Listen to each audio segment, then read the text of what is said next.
Saudara Presiden ke-7 Republik Indonesia Joko Widodo menghadiri acara reuni Angkatan 80 Fakultas Kehutanan UGM meski kondisi kesehatannya belum sepenuhnya pulih.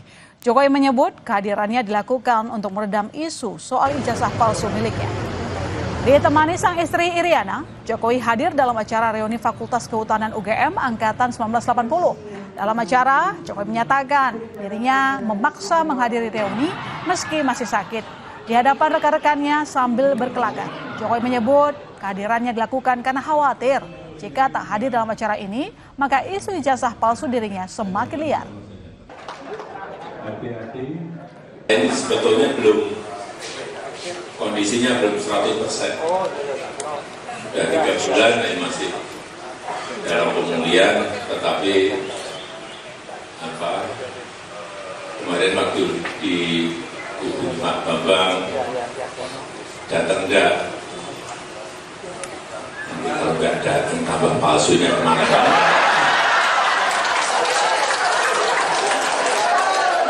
Ini saya paksakan datang betul. Saya bayangkan kalau saya enggak datang, nah rekan-rekannya 67 orang ngumpul semuanya, Jokowi di mana?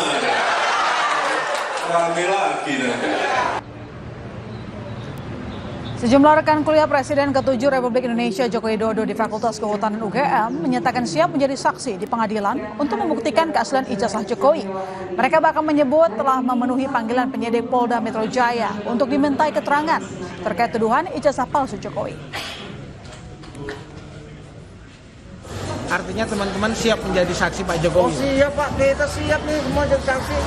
Gimana? Ya kan? Saksi itu, keterangan saksi itu adalah alat bukti nomor 1 loh. Masa kita mau berbohong? Sebagai teman bilang, oh teman settingan Pak matikan asli ya Pak ijazahnya. Pasti, asli. Ya kan? Gimana kan pasti? Oh, teman-temannya masih banyak saksi hidup. Silakan Anda tanya satu persatu nih yang pakai. Tokoh saling tuduh siapa dalang di balik kasus dugaan ijazah palsu Jokowi. Hal ini sebagai respon dari pernyataan Jokowi yang menyebut adanya manuver politik di balik kasus ijazahnya dan ada tokoh besar di balik kasus ini.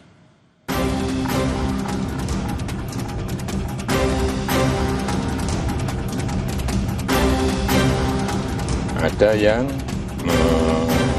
backup.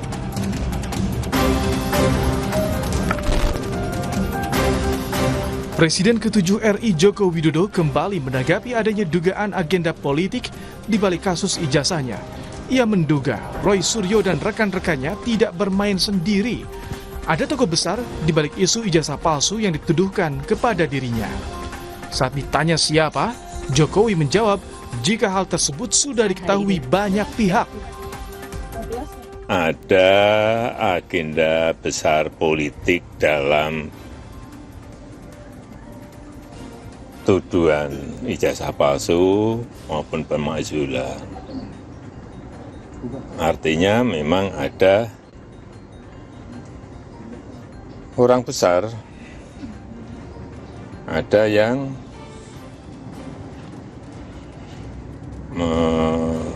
backup. Mengarah kemana? Mengarah ke? Ya, semua udah tahu lah. Ya, kasih.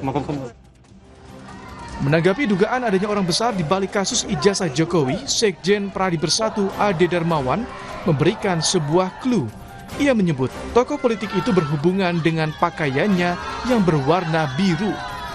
Ia menyebut keterlibatan tokoh politik tersebut ingin menggoyang kekuasaan demi anaknya. Ya, seluruh Indonesia sudah melihat tampilan saya hari ini, saya berbaju apa gitu, ya kan?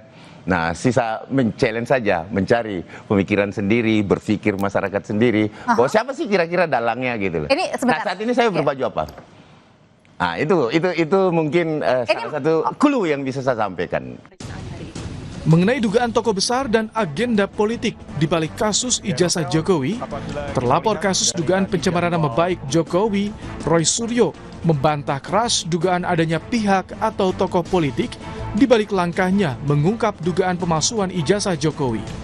Ia menyebut, walaupun dugaan ijazah palsu terbukti benar, pihaknya tidak memiliki niat untuk membawa Jokowi ke ranah hukum atau politik. Jadi tuduhan-tuduhan ini adalah bohong dan nol besar. kami itu peneliti, kami itu saintis, saya, Dr. Tifa, Dr. Rismon, itu sama sekali tidak ada niat apapun.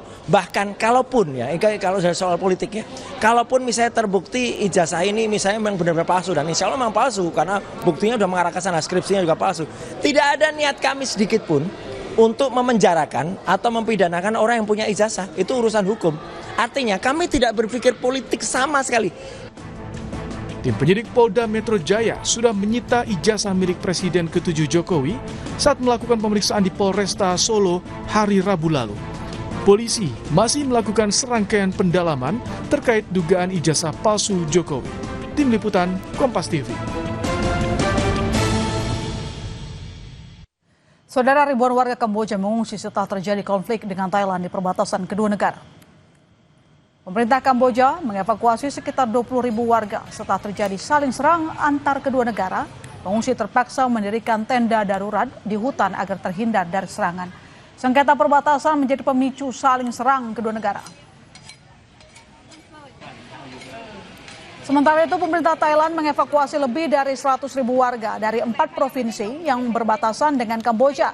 Bantuan bagi para pengungsi Thailand meliputi pakaian serta makanan. Bentrokan Kamboja-Thailand pertama kali terjadi Kamis lalu di perbatasan wilayah Surin di Thailand dan provinsi Odar Mencei di Kamboja.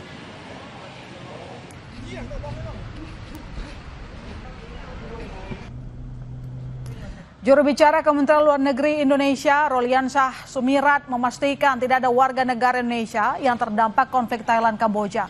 Kemenlu juga sudah berkomunikasi dengan Malaysia sebagai ketua ASEAN untuk membantu menyelesaikan konflik dua negara tersebut.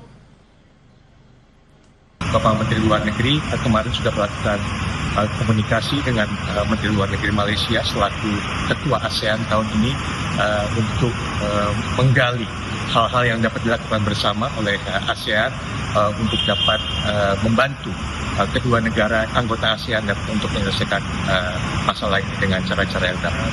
Berdasarkan pemantauan dan komunikasi kita dengan KBRI Bangkok dan KBRI Phnom Penh, tidak terdapat adanya laporan mengenai warga negara Indonesia yang terdampak. Kondisi warga Gaza kian memprihatinkan. Warga putus asa mencari makanan yang dipicu blokade Israel. Dapur amal jadi tumpuan warga Gaza bertahan hidup. Membawa wadah kosong, puluhan warga Gaza mendatangi dapur amal Jumat lalu. Mereka menanti makanan yang bisa dibawa supaya bisa disantap bersama keluarga. Warga Gaza sangat bergantung pada dapur amal. Jika tak dapat jatah, maka mereka tak akan makan. Mirisnya, meski ada dapur amal, tapi belum tentu warga kebagian makanan. Sehingga mereka pulang dengan tangan kosong. Tak jarang warga Gaza saling dorong dan bertengkar karena keputusasaan yang dipicu rasa lapar. أنا إلي من 7 الصبح بروح على الوحدة ومرات باخذ ومرات ما باخذش إذا في تكية أولادي بأكلوا ما فيش تكية ما بأكلوش يعني إذا ما أكلوش بروح بيهم على المستشفى بركب لهم محلول عشان يقدروا يقفوا. Krisis pangan yang terjadi di Gaza menuai protes dari warga dunia. Mereka membunyikan panci dan wajan sebagai simbol penderitaan yang dialami warga Gaza. Di Berlin, Jerman, aktivis pro-Palestina berkumpul di luar kedutaan Mesir Jumat kemarin. Pengunjuk rasa meneriakan slogan-slogan, memukul panci dan wajan, serta membawa roti dan bendera Palestina. Para demonstran menyerukan agar Mesir membuka perbatasan Rafah, juga mengakhiri perang kelaparan terhadap Gaza. Dalam aksi ini, setidaknya 1 aktivis ditahan polisi. Sementara di Rotterdam, Belanda, demonstran pro-Palestina menggelar aksi memukul panci dan wajan, mengutuk krisis kemanusiaan di Gaza hari Kamis lalu. Mereka memprotes blokade yang sedang berlangsung di Gaza karena menyebabkan kelaparan paksa bagi warga di sana. Data UNICEF menyebut lebih dari 2,4 juta orang di Gaza, termasuk 1,1 juta anak-anak, terancam kelaparan akibat penutupan perbatasan dan kekurangan pangan yang parah. Pandora Box Nightmare Festival kembali hadir, tawarkan petualangan memacu adrenalin di dunia mistis. Kami segera kembali.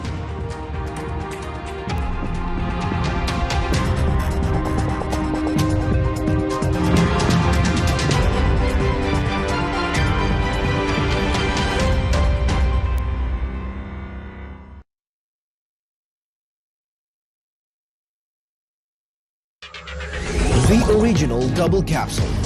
Double up the fun. Double up the style. Double up the enjoyment. SA Change Double. Double pop. SA Love Your